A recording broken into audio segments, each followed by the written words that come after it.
Hi, I'm Nat, and right now I want to talk about what's going on in France. So, if you don't know what's going on and you've been living under a rock or just watching Western mainstream news, you might not know that there's huge riots and looting and protests going on in France. And while this is nothing new for France, I mean, just recently, a few months ago, we saw big protests regarding Emanuel Macron's plan to raise the age to be able to apply for pensions. Well, this protests and these riots and this looting look a little bit different, not just in the scale of them and how fiery but peaceful they have been, not peaceful at all. Well, the people doing the protesting and rioting and looting look quite different to your average French citizen that usually goes out and protests, but not as violently, maybe. So first, what happened and what are these people all wearing black and destroying property, buses, cars, anything in their way, and looting a lot of stores, many of them luxury stores? What are they so angry about and why is this going on in France? On Tuesday the 27th of June, a young 17-year-old was pulled over for a traffic violation. And after the police pulled him over, Nahel Merzouk unfortunately was shot by one of the police officers and died shortly after. Now, the police officer has been charged and is locked away now, and he has been charged with the murder of this young teenager. Nahel Merzouk's death didn't happen exactly in Paris, but in one of the suburbs called Nanterre. The young man that was killed was an Algerian immigrant who lived with his mother. Shortly after the unfortunate death of this teenager, the interaction which was caught on video went viral on social media, which led to the riots and the burning and the looting and the destruction of many cities in France. And not only in France, but in neighboring countries as well. And while the police interaction and incident is still being investigated, right now if you were to read about this young man in any Western media mainstream news source, you would find a very different picture than the one that is emerging in more independent news outlets. Because in this article from Remix, we can see that French-Algerian youth Nahel M endangered cyclist and pedestrian before being shot by police has long criminal history. France's migrant neighborhoods are rioting over a youth who nearly ran over a cyclist and pedestrian before being shot and killed by a police officer. The 17-year-old French-Algerian Nahel M, who was shot and killed by a police officer as the suspect raced away from a traffic stop, reportedly endangered a cyclist and a pedestrian before the shooting.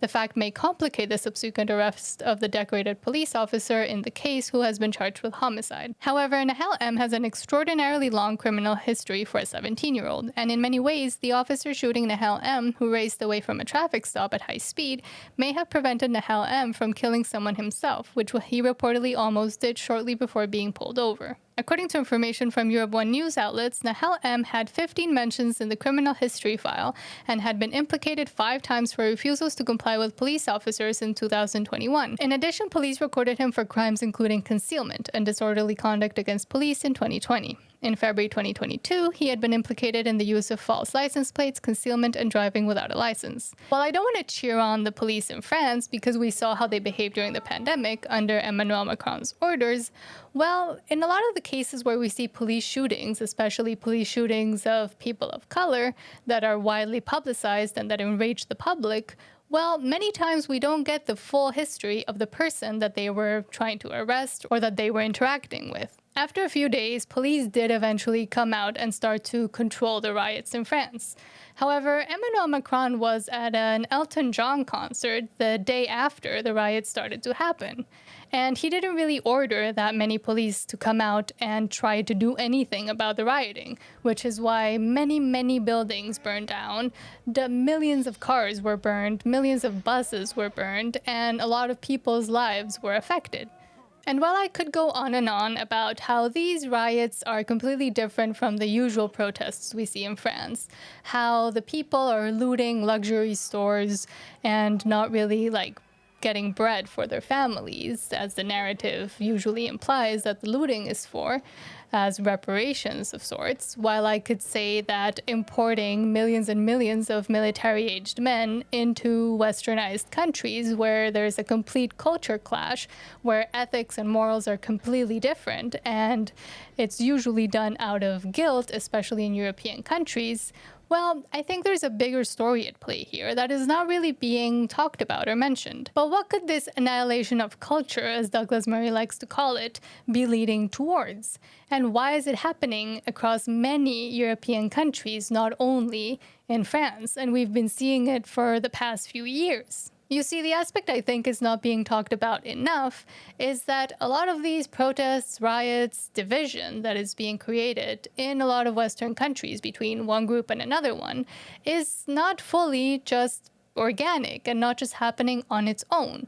I mean, this is maybe why Macron was sitting happily at an Elton John concert dancing to Tiny Dancer rather than trying to do something about it. It only seems that something was done about it after a politician was essentially chased out of his home and his wife broke her leg. Because while there are some ways governments can gain control, the easiest way to gain control over populations is through division and is through fear. I mean, we just saw what happened during the pandemic and how easy it was to convince people to do things that maybe they wouldn't be so okay with if they weren't completely divided and cowering in fear, asking for the governments to help them and to do something. Because a united front put on by the citizenry is much harder to control by a government because they know that they're all united and have each other's backs, rather than a population that has been divided and has been placed in an us versus them position, which is exactly what happened during the BLM riots, what happened during the pandemic, and what is happening now in a lot of these Western countries, and especially European countries. Using terror is a much easier way to establish more of a police state,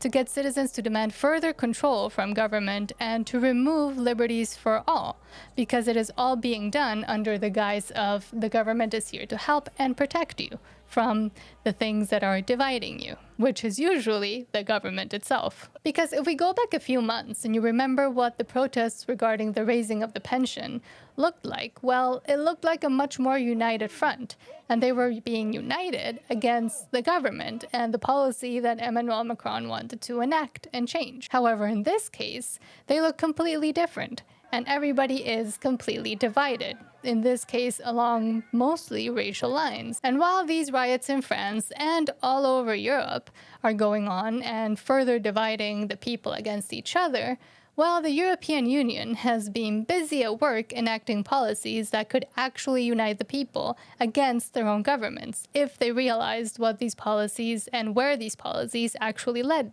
Some of the policies that have passed or that might be passing pretty soon would actually unite the people against the European Union, because these include things that would affect everybody and would take liberties away from everybody, regardless of which group they belong to. The takeover of governments over private farmlands, digital currency, speech policies which would restrict speech, energy clampdowns, deindustrialization, and again, all of these things would lead to the actual loss of freedom and might unite the people. But it does seem like quite a few people have noticed what is happening and what the European Union is planning to do, which is why maybe we now see a growing sentiment of nationalistic populism which might be taking over Europe and the entirety of the West. Because if they do realize that these policies are things that they do not agree with and that might and probably will take away their freedoms, well, then they will revolt against their own governments. And that's the last thing that any of these governments want. But for now, thank you for watching, and I hope you have a great rest of your day.